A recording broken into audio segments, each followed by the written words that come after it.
আসসালামু আলাইকুম রহমতুল্লাহ। চলে আসলাম আজকের এই ভিডিওতে। তো আজকে এই ভিডিওতে আমি আপনাদেরকে সঠিকভাবে কিভাবে একটা পুরানা কামিজের মাপ নেবেন সেই মাপটা সুন্দর করে বুঝিয়ে দিব। তো সেই জন্য আমি আপনাদের মাঝে ভিডিওটা নিয়ে আসলাম। অনেক নতুন তারা বুঝে না কিভাবে কাটিং করবেন বা কিভাবে মাপ নেবেন। তো সেই জন্যই আমি আজকে আপনাদেরকে এটা মাপ বুঝিয়ে দিব এবং দেখিয়ে দিব কিভাবে মাপগুলো নিতে হবে। তো চলে যাওয়া যাক মূল কাজে বন্ধুরা। তো যারা আমার চ্যানেলটা এখনো সাবস্ক্রাইব করেনি, চ্যানেলটা সাবস্ক্রাইব করে চ্যানেলটার সাথেই থাকেন যেন নতুন নতুন ভিডিও ছাড়ার সাথে সাথেই আপনারা পেয়ে যান।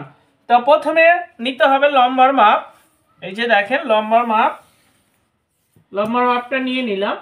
লম্বা এখানে আছে হচ্ছে 43 ইঞ্চি। তো কাঁধ থেকে ফিতাটা ধরতে হবে, আমি দেখিয়ে দিচ্ছি আপনাদেরকে। এই যে কাঁধ থেকে ফিতাটা ধরে সোজা নিচের দিকে নিতে হবে। এখানে 43 ইঞ্চি লম্বা আছে। এরপরে কাপড়টা নিতে হবে কাঁধের মাপ, কাঁধ কতটুকু আছে। এই যে কাঁধের মাপটা আমি দেখিয়ে দিচ্ছি। এই পাশে জয়েন্ট থেকে এই পাশে জয়েন্টে ধরবো। এই যে 15 ইঞ্চি আছে কাঁধ। তো 15 ইঞ্চি কাঁধ আছে। এখন নিব গলার ডিপটা। গলার ডিপ হচ্ছে সামনে 7 ইঞ্চি, পিছনে 4 ইঞ্চি, গলার পাশটা হচ্ছে 7.5 ইঞ্চি। এরপর দিতে হবে এই যে কাঁধ থেকে ফিতাটা ধরে নিচের দিকে 3 ইঞ্চি নিচে। এখানে পাটটা শর্ট থাকে, সামনের পাটটা এখানে আছে 14 ইঞ্চি। এই যে দেখেন 14 ইঞ্চি আছে। ঠিক একই রকম পিছনে একই জায়গায় মাপটা আছে, এই যে দেখেন এই পাশে আছে 15 ইঞ্চি। তো 15 ইঞ্চি আছে। এই মাপগুলা কিন্তু অবশ্যই ইম্পর্টেন্ট, আপনারা খুব সঠিকভাবে এই মাপগুলা নেবেন। আপনারা সঠিকভাবে মাপটা না নেন তখন কিন্তু এটা লুজ হয়ে থাকবে বা এই পাশে টান হয়ে থাকবে বা লুজ হয়ে থাকবে, তখন কিন্তু কাপড়টা গায়ে দিয়ে আরাম পাবে না। তারপরে নিব হচ্ছে বডির মাপ কোন জায়গায়। এই যে কাঁধ থেকে ফিতাটা ধরে নামাতে হবে। এই যে বগল শেপটা কোন জায়গায় আছে, বগল শেপটা আছে 7 ইঞ্চি নিচে। তো এখানেই হবে বডির মাপ। এই যে দেখেন। তো এটা যখন আপনারা কাপড়ের মাপ নেবেন, কামিজের পুরানা কামিজের মাপ, সেই কামিজটার এখানে হবে বডির মাপ। আর যখন আপনারা এটা গায়ের মাপ নেবেন তখন এটা হবে রাবার চেস্ট, এখান থেকে 2 ইঞ্চি নিচে হবে বডির মাপ। তো যাই হোক, এখন এখানে মাপটা নিয়ে নিচ্ছি। মাপটা হচ্ছে এখানে 22 আছে, তো ঘুরিয়ে হবে 44। 22 দুগুণে 44, 44 হচ্ছে বডি। এরপরে নিব হচ্ছে এই যে শেপটা আছে, পেটের যে শেপ, কোমর বা পেট বলে কেউ।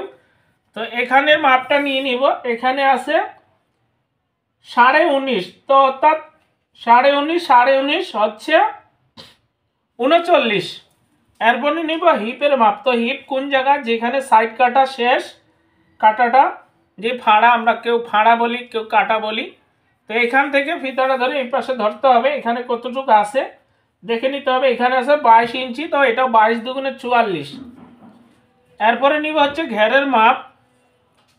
এই যে ঘেরের মাপ, তো ঘের হচ্ছে 28 ইঞ্চি। ঘেরের মাপটা 2 ভাগে হবে। আর যখন আপনারা কাটিং করবেন বডির মাপটা কিন্তু 4টা ভাগে ধরতে হবে।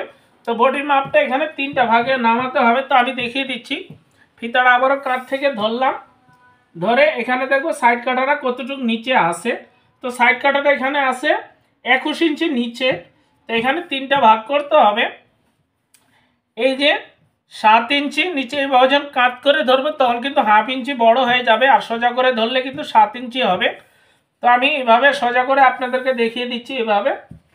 তো দেখেন এখানে হচ্ছে 20.5 ইঞ্চিতে হচ্ছে সাইড কাটা অর্থাৎ হিপের মাপটা, আর 13.5 ইঞ্চিতে হচ্ছে কোমরের মাপ, 7 ইঞ্চিতে হচ্ছে এই যে বগলের শেপটা। তো এই যে মাপগুলা এভাবে সঠিকভাবে মাপগুলা নিতে পারলে আপনারা সঠিকভাবে কাটিং করতে পারবেন। তো আজ আমি আপনাদেরকে দেখিয়ে দিচ্ছি কিভাবে একটা পুরানা কামিজের সঠিকভাবে মাপ নেবেন। এরপরে হাতার মাপটা হচ্ছে এই যে দেখিয়ে দিচ্ছি। এখানে যে জয়েন্টটা আছে শোল্ডারের, এই জয়েন্ট থেকে সোজা ফিতারা ধরবেন লম্বা কতটুকু আছে। তো এখানে লম্বা আছে 18 ইঞ্চি। আর এই যে 7 ইঞ্চি নিচে একটা মাপ আছে ফিটিংয়ের জন্য, এখানে মাপটা আছে হচ্ছে 6 ইঞ্চি, অর্থাৎ ঘুরিয়ে হবে 12। আর এই যে পায়ের হাতের মুখটা নিচ্ছি হচ্ছে 5 ইঞ্চি, ঘুড়ি হবে 10 ইঞ্চি। তো আমি আজকে এই ভিডিওতে আপনাদেরকে মাপগুলা বুঝিয়ে দিলাম, দেখিয়ে দিলাম। যদি না বুঝেন ভিডিওটা টেনে টেনে দেখবেন, অবশ্যই বুঝবেন। আর ভিডিওটা কেউ কেটে কেটে দেখবেন না, যদি কেটে কেটে দেখেন তখন কিন্তু মাপটা বুঝবেন না। তো সবাই ভালো থাকবেন, দেখা হবে অন্য অন্য কোনো ভিডিও নিয়ে। তো আজ এই পর্যন্তই, সবাই ভালো থাকবেন, ভালো লাগলে চ্যানেলটা সাবস্ক্রাইব করবেন। সবাইকে আসসালামু আলাইকুম ওয়া রাহমাতুল্লাহ।